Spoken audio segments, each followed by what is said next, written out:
Dollar. Dirt and money, no soul. Had to go and get it, ain't no time to kick it. Got a stack of flip for my foes. Dollar. Please tell me you can hear me. Don't turn your back and don't neglect me. Just let me know if you need me. Dollar. Let me watch out for my partners. Keep my money long, get my team strong. Let me run away from my problems. Yup, what's good, original crew, man? We're back today, man. We got Derek. He decided to do an Invincible video as well. Sorry, hold on. I ain't been coughing, y'all. I don't know what's going on. But today we got the most chaotic season of Invincible yet, which is true. Which is very true. And just from the highlights, C has already technically watched the whole season too, from what she's seen. I've seen a lot. But again, like we stated in previous videos, a lot of people are doing videos, so we're gonna try to check out everybody's video. You know what I'm saying? Mm-hmm. We're gonna try to get everybody in. I know. I think y'all should see this before y'all see CJ's video. So just know, y'all, we got CJ coming too. So y'all, you know what I'm saying? Stay tuned. You know how it be. You know what I'm saying? Crazy. But hey, with that being said, before we get into it, make sure you check out the links in the description box. Down below. You already know where to go if you want to further support. All you got to do is check out down below. Also, if you enjoyed today's visuals, lock it in with a thumbs up. And don't forget to hit the goddamn subscribe button, you motherfuckers. Sometimes you got to talk to them like that.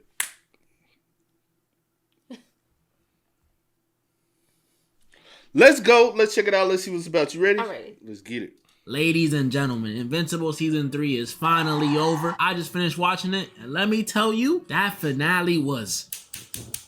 So today, ladies and gentlemen, I'll be going over Season 3. Tell you the things I like, the things I don't like, and most importantly, going over that insane finale. It was so insane. And what better place to start than episode 1? We open up episode 1 with our boy Mark getting into tip-top shape after getting whooped by Anissa and nearly losing to Angstrom last season. And what better way to do it than to beat on the big red slow kid, who, fun fact, turns out to be Indian. I don't know what that adds, but look at his mom, it's Debbie, but brown. I can't lie, episode 1 is cool. I like it. We see Mark got like 2 times stronger. Oliver got his powers. Mark and Eve are finally together. Finally. Even though Mark almost sold. This seemed frustrating me. Mark, why would you even feel the need to bring up her future version? And Eve, why are you so mad about it? Just because future you wanted a piece doesn't mean you can't too. We also see some new characters this episode like Multipaw, who I predicted correctly is Kate's brother. See, I knew it. They got the same eyes. These 2 dudes who ride on a hover scooter who I'm gonna talk about later. And we even see the return of everyone's favorite villain, Doc Seismic. Y'all know, the dude that hates the founding fathers or something. Except this time he came back stronger.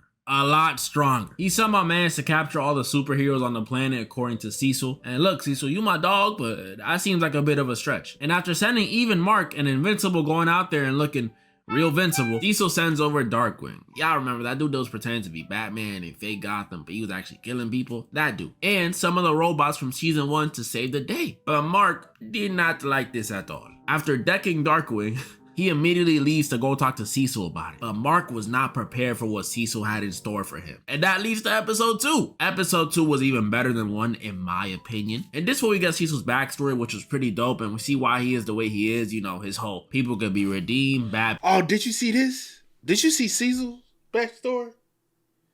I don't know if you saw that. Okay. That's Cecil. Yeah, no. You know, right? I know, Okay, yeah. okay. I don't know if you saw that though.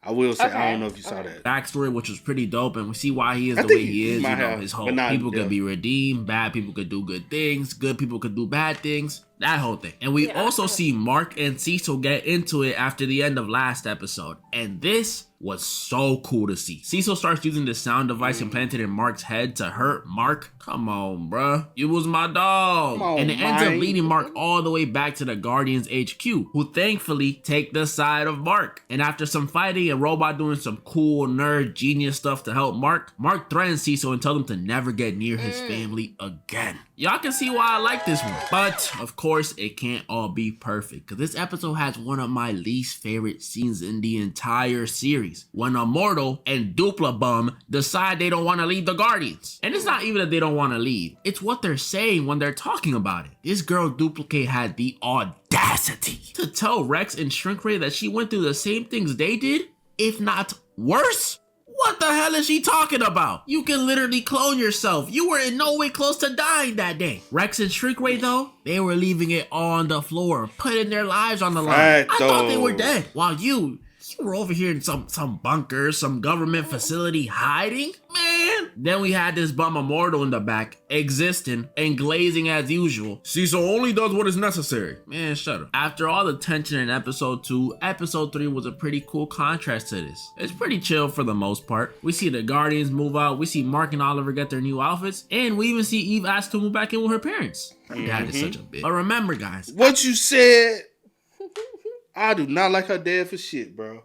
And you don't even know about her dad. Her dad, the dad is fucking annoying than a son of a bitch. I think somebody mentioned it, and I was like, "What are you doing, bro? Motherfuckers, aggy, annoying, and a waste of a character on the show. She rather been a single, raised by a single parent. I'm finna say single child, but she is a single child. But she might as well have been raised by a single parent. Daddy should have left and went for the milk. Oh, and never came back. He that bad. Her life would have been way better. Cause her mama's. I think her mom and her connection will be way better if it weren't for her dad. You know what I'm saying? Because her mom, like, low-key want to show her support for him, but his ass can't.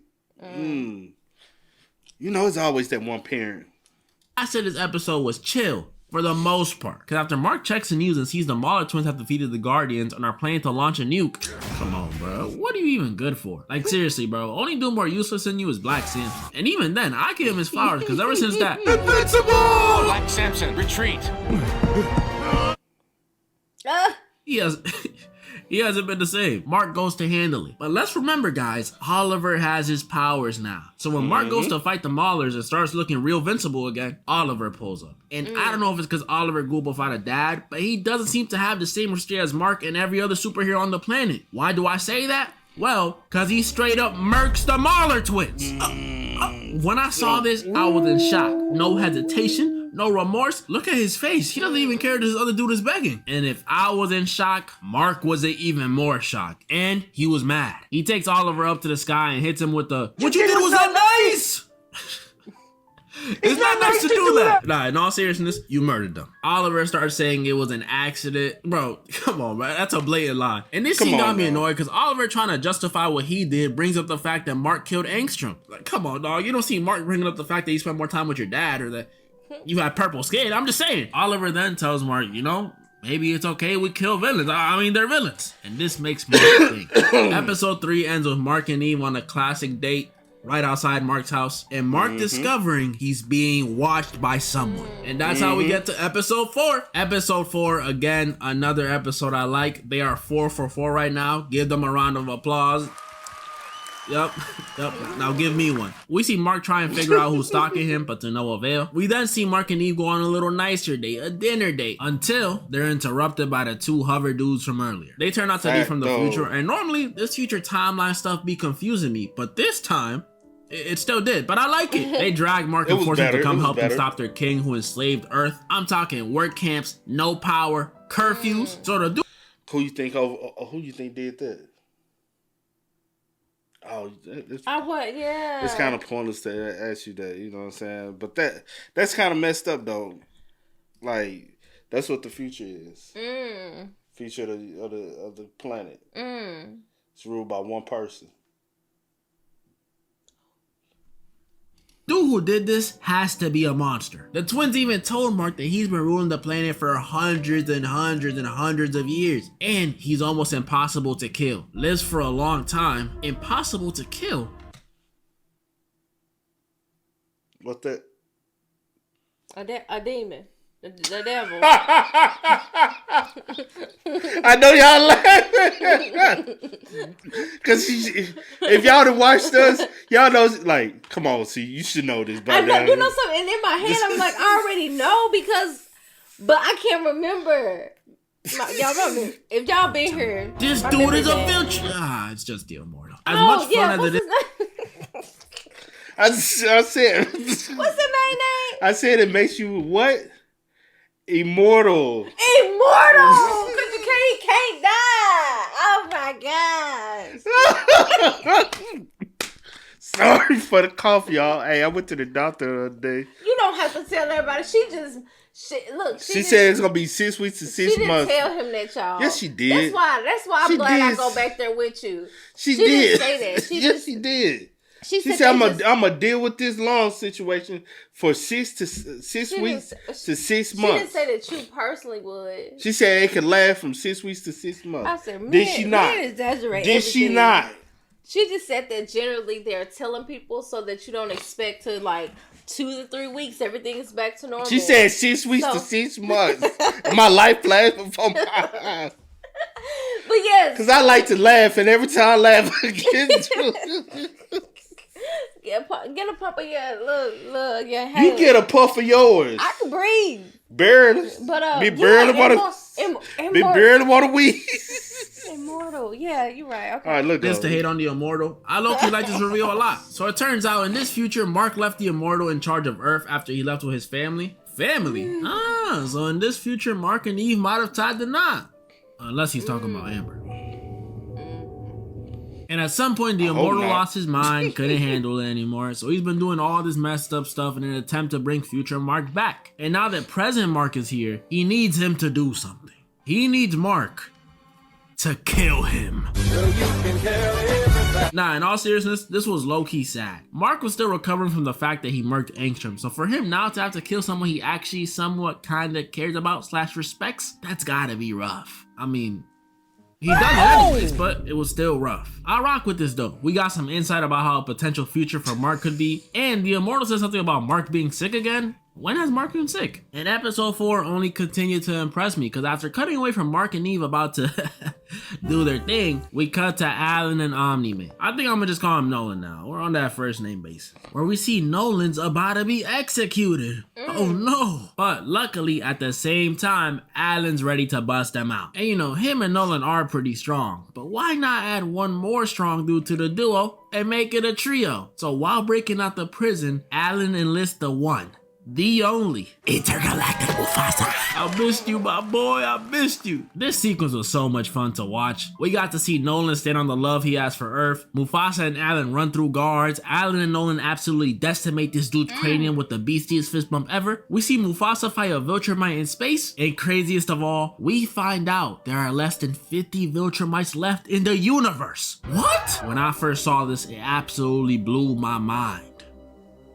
For about 2 minutes. Seriously, so what if there's less than 50 of them? Just 10 of them are running through the Earth easily. Episode 4 though, peak, amazing, one of my favorites of the season. Episode 5 though, Episode 5 is alright. It's more of a slice of life filler type episode, which I won't lie, I like some parts of it, like the whole breakfast scene, that was pretty cool. The Oliver skate park thing, and my favorite, Rex and Ray's dinner date. They're adorable. I hope nothing happens to them. But the other storyline with Titan and his old Asian dude who could turn into a dragon, I mean, I like Titan and all, but this is season 1 stuff. I don't care about Mark getting whipped by an old Asian cyborg version of Jake Long, the American Dragon. It's just embarrassing to watch. But it's alright though, because now there were only 3 episodes left. And these last 3, oh my goodness. Thank you, Lord. Thank you for allowing me to witness this. Episode 6 made up for whatever boring dragon moments there were with the introduction of Powerplex. He's this dude who was related to one of the victims of Mark and Nolan's fight in Chicago, but after the legal system failed him, yeah, it does that sometimes, he takes matters into his own hands, and with the help of his wife, becomes Powerplex. Not only does this dude have electricity powers, but even cooler, he's voiced by Aaron Paul, known for his popular role as, y'all know exactly who he is, say it with me now, Chuck from Help I'm a Fish. Just kidding. Jesse from Breaking Bad, who even came with his own Jane, but this one's alive. This man was such. I didn't know he was the voice actor. Wow. But everybody knows Jesse. Hey, Jesse. That's such a good addition to the season. First of all, he might actually have the best title card in the entire series with the whole "Why is above the law? Why does never pay for his crimes?" That was hilarious. It's still not topping the "Where's Mark, Debbie? Where's..." That one was too cold. Second of all, not really about him, but I love how much of a ride or die his wife is. Literally. And third of all, his fight with Mark. Pretty dope. I'm not gonna glaze and act like it's the best, but it's cool. I like that the harder you hit him, the stronger he gets. It's the perfect counter to Viltrumites. But there is one thing I don't really like about fast. And I'm pretty sure y'all know what I'm about to say, but this dude Powerplex blames Mark for everything. Like they're fighting in that building. After Powerplex uses his son and wife as hostages to Laura and Mark, he accidentally ends up killing them. And instead of the typical, you know, what have I done? This dude sits there in silence for a sec, dramatically gets up and says, you! Me? What do you mean me? There is nothing in Mark's superpower bag that can burn people into a crisp. He's not Superman. So this dude knows he's lying. He's just in denial. Watch, next season they're gonna raise Powerplex's rank. He's gonna call up Mark saying, you!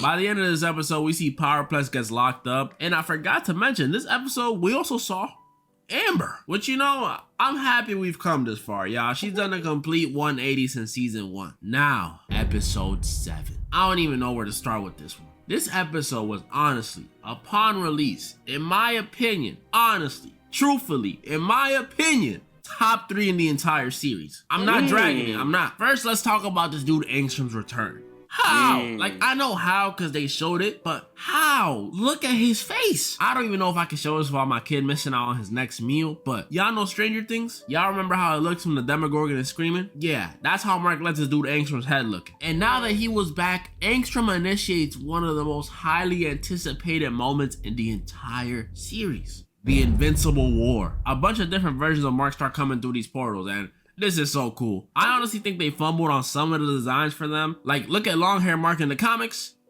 Now look at him in the show. But they definitely made up for it with their personalities. I'm gonna give y'all my top 3 in a second, but for now, we gotta go over day 1. On day 1, we see them running through absolutely everything. This is where we see dudes like Viltrumite Mark, bald prison Mark, Viltrumite Mark with a mustache, and of course, I wouldn't even keep you as a slave in my empire, Mark. He said that so aggressively, it made me feel bad for not being strong. Jeez, bro. Prisons, major cities, the GDA, they were destroying everything. This was the worst PR ever for Mark. So he goes to handle it. And when he arrives, he meets one of my favorite variants, Mohawk Mark. Bro, this dude is hilarious. That thing he pulls later at Mark's crib where he's like, Mom, I need your help. Mom? Ah, had me dying on the first watch. Mohawk Mark won't tattletale and tell Mark who's behind this, so they just start fighting. I know it was a little scuffle, but it was still cool to see. Mark knocks him out temporarily, and this situation was getting serious. So we cut to the GDA where we hold up, time out. Who is that? Who is that? Please don't tell me that's a variant. That is not Mark. Cecil and a naked Donald are realizing the severity of the situation. So they call up every superhero on the planet. See, that's more like it. Doc Seismic is not hanging with this. Day 2, they truly do send in everyone. This British dude, this Oompa Loompa lady. They even sent in who? Boss Baby. Oh, my bad. Business Baby. Business Baby. A baby who's only about the business. We see Mark and Eve help some of these heroes fight off the next variant. We see Shiesty Mark. He's the one that says, F off to Omni Mark, who is also here. He's a nonchalant one that doesn't think it's cool to cuss. And man, the second I seen it was a 2v2, Mark and Eve versus these two, I knew it would not go well. It's sad to say, but as she is right now, Eve cannot hang with them. I mean, barely anyone can. Like, I wish she could just instantly make a 3-bed, 2-bathroom crib with a washer and dryer included to trap them in. But these are Viltrumites. They move faster than she can even think, so we should count ourselves lucky to even get these pink sheets of paper, honestly. But still, those weren't enough. Omni Mark ends up shattering through all of them, grabbing Eve by her leg and shattering that too. And I thought Mark was gonna get like a rage amp here, but no. Luckily, Cecil sends in those robots that Mark hates so much and they save him. So maybe he is my dog. We then cut to the Guardians HQ where, oh my, what happened? Well, it was the doing of no other than Goggleless Mark, another one of my favorites. He absolutely ran through the Guardians, and while cracking jokes the whole time too. Help! I don't want to not be living. Priceless. That line made him top 3 for me. Call me easily impressed. I don't care. He cooks the immortal, obviously, but he gets defeated when he gets caught off guard by Darkwing, who traps him in the I forget the dark black. I don't know. I forgot what it's called. But that's the last we see of both of them. Then after this, we cut to the Teen Team HQ. I can't do this. Rudy, Bulletproof, Monster Girl, and Rex are going up against Big Goggles Mark. Such a lame name. And it's not looking like they're gonna win. So Rex tells Bulletproof to get everyone out of here. He has a plan. And to tell Ray, he's sorry he couldn't finish helping her move. No. Rex starts throwing everything he's got at him, even blows up the floor under him, but nothing worked. What was his plan? Big Goggles grabs Rex by the neck, asking him what is he gonna explode next. He's got nothing left, and Rex tells him, my entire skeleton. This scene was so hard. You see her in the car? Yeah. She headed to him. I said, damn, bro. That's sad. She headed to her man. Her man now is cremated. Damn. Ashes to ashes. Dust to dust. How do you even have a body to bury this man? Heartbreaking. I saw it coming too. The second they started upping his screen time and doing all that sweet stuff with him and Ray, I knew it was over. R.I.P. Rex, man. Your development throughout the story was beautiful to see. It's just so sad, and I didn't think it could get any sadder. But then they started playing that Billie Eilish, and even worse, Business Baby died. Oh. By day 3, the earth was ravaged. Wait, I don't think they touched Parrish. It looks exactly the same. And where was Mark during all this? Well, at the hospital with Eve, where he's refusing to leave her side. Look, Mark, I get it. They might come for her too, but bro, they got business, baby. Get out there. After all that destruction, all the other Marks link up to wait for Angstrom. And here we see probably some of y'all favorites, like Sinister Mark. He's also in my top 3, so I don't blame y'all. No Mask Mark, that's the one that misses William. And Full Mask Mark, that's the one that misses his mom. And by the way, those last two, bro, I don't give a damn that you miss William or that you miss Debbie. I'm not feeling bad for them. And this is coming from a mama's boy. So what if he loves his mom? Almost everybody loves their mom. We can't use that to justify him enlisting himself to slaughter a bunch of people. You know who else had a good relationship with their mom? R. Kelly. Are we forgiving him? Where are his TikTok edits at? Oh, someone misses their mammy. Angstrom gathered the Marks to tell him to get R marked for him, but they refused. This dude Angstrom really teamed up with Marks that have murked his kid just to get back at a good Mark. He's stupid. The Marks threatened to jump him, but Angstrom sends him into a different dimension and decides to handle it himself. And this is when we finally get the reunion between our Mark and Angstrom. And their fight was great. Angstrom was spamming these metal droid balls, controlling them how Shino controls his bugs. It was dope. It was cool. But our Mark is... though he blocks, weaves, dodges, punches, and pushes through all of them. Mark finally had Angstrom in his hands. Oliver spawns in and bring up what he mentioned a few episodes ago about killing villains and finishing them for good. I mean, I ain't say it earlier, but Oliver kinda has a point. I mean, my boy Red Hood was right. Think about how many people Batman could have saved if he just murked the Joker. I know. But if he did, what would stop him from murking all the other villains? That's the point, murk them all! Mark listens to Oliver and makes his decision. And he tells Angstrom, you gave me no choice. But then, Angstrom escapes through a portal! Come on. At the end of episode 7, we see Mark meet Eve's parents for the first time. I heard that. Duplicate an Immortal retire. Look, it's fine to hate on the Immortal, but he's Abe Lincoln. He kind of deserves some retirement. But you mean to tell me Duplicate not only was a homewrecker, but she also cheated and gets to just retire off the hook like that? This is not fair. And while helping repair the city, we see Mark get attacked by Powerplex, who again reminds Mark this was all his fault. See, if I was Mark, I would have just asked him where your kid at. They lock him up again, and while Mark is thinking about how this low-key is all his fault, we hear a voice call to Mark from above. And it's another Viltrumite. Oh my. This motherfucker. Episode 8, bro. Episode 8. If 7 was top 3, this one is top 1. Yes, I said it. Call it recency bias. I don't care. But this is my favorite episode in the entire series. Mark looks up and sees another Viltrumite. Conquest. Now listen, y'all don't understand how much I loved The Walking Dead. It was my baby. But when they killed off Glenn, they went too far for me. I legit dropped the show immediately. I ain't gonna lie, I did. I think that's when the show that's when I left the show. I didn't leave, but I cried so bad. I think that's when I left the show. I was like, bruh, Glenn gone. What we gonna do now, bro? It's pointless to even continue to watch this bullshit. I swear that's how I feel. You should continue watching. And above all else, I hated Negan. But now, with Glenn's actor being Mark and Negan's actor voicing Conquest, this felt like the perfect chance. Oh, I didn't know that shit! I swear I didn't know that. You should know this. Why should I know that? I don't do all that. I watch the show. See, because if I had was I'm always looking up stuff, ruining stuff. You say dang, I didn't know that. That makes me okay. It makes you really want to go ahead. Y'all, she said that made me really want to get into it. But this wouldn't be easy. If Mark thought his week couldn't get any worse, then he couldn't be more wrong.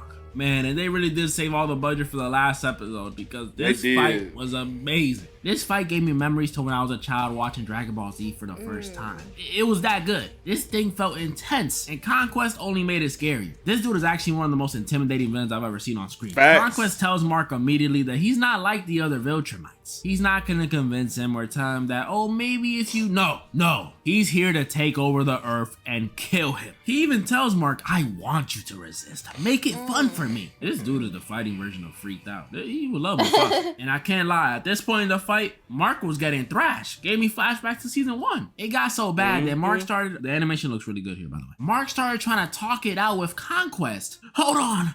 We can talk about this. Trying to use talk no jutsu and stuff. Mark, it is not time to set up the podcast equipment. Fight him. Conquest was not gonna stop. We all knew that, and he did it. And this is another example of how sick and twisted and freaked out this dude Conquest is when it comes to fighting. After slamming Mark into the ground, this dude Conquest starts giving him a pep talk, talking him through it like a mom does for her kids before a soccer match. No, don't give up. You can do this, sweetie. You just have to believe. Look. This dude is sick. But luckily, before Mark can continue to be pummeled, we see Oliver. Oh, yeah, my boy is here to save his brother.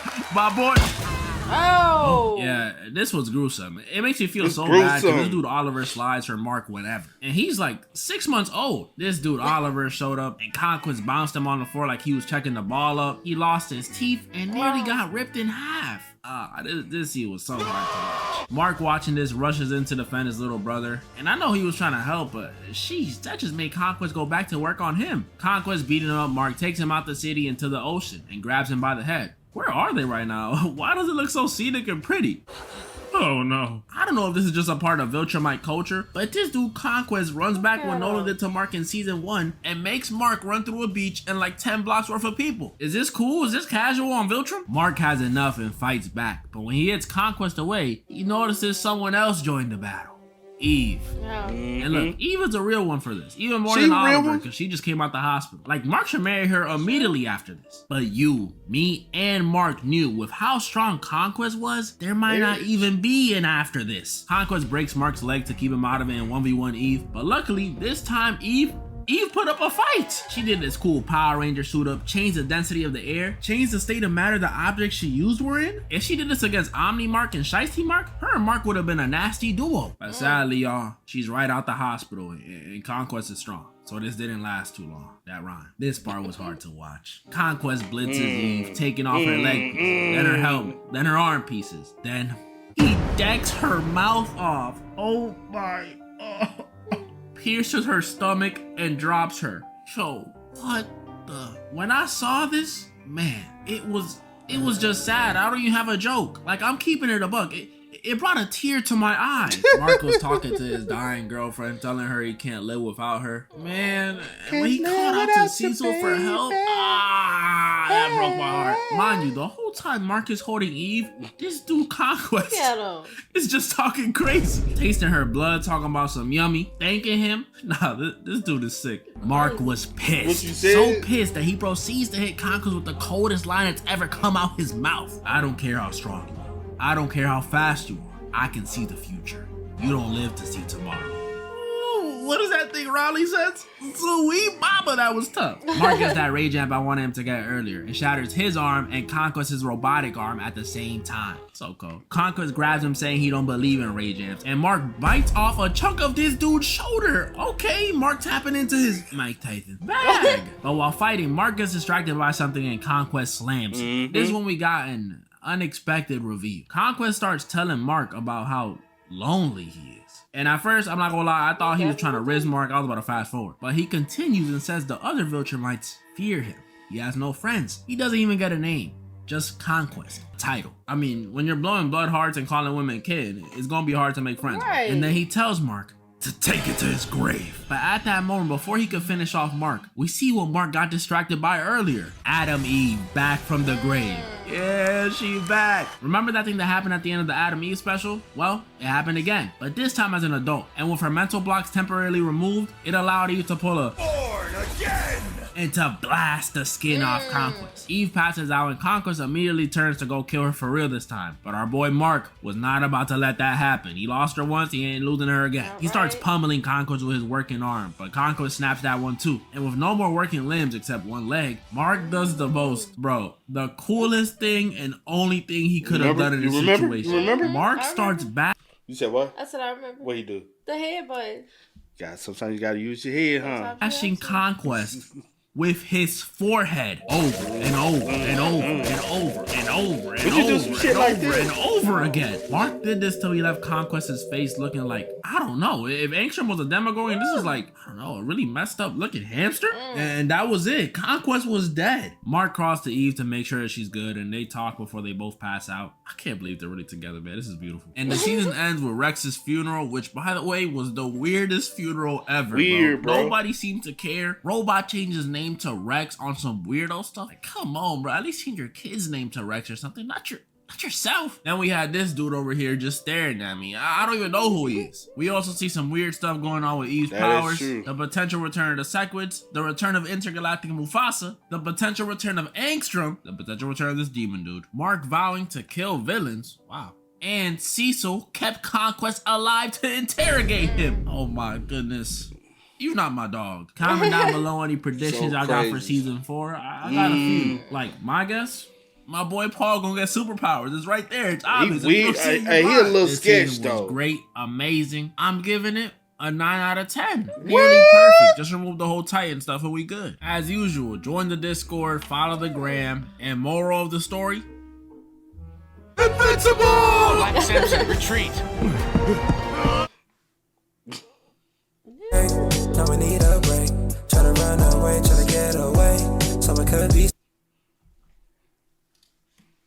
Please don't. I was about to say nothing crazy. I don't know. Don't ask me for a rating. Okay. I can't give a rating. Do you agree? But I can't give a rating on it. Okay, I got you. I'm gonna keep 100 on that. You know what I'm saying? But it was good. It was. It was actually incredible. Or it was invincible. Okay. But I'm done. It was a great season, man. Yeah. I can't wait till season 4. I feel like we ain't gonna get season 4 till next year, but you know, like, it is what it is. Yeah. I can't wait though. I really can't. I enjoyed the season though. Yeah, I know for sure. But hey, man, y'all spam us up in the comments. Y'all let us know y'all thoughts about it for us in the comment section down below. Hopefully, see Mike join next season. Yeah. No, you won't. No. Yeah, we'll talk about it. No, you won't. But hey, y'all spam us up in the comments. Let us know y'all thoughts about it down below. But until next time, y'all know how it go, man. I do go by the name DJ Do Here. This is Sierra the host. We are. We out. Time to kick it, got a stack of flip for my foes. Dollar. Please tell me you can hear me.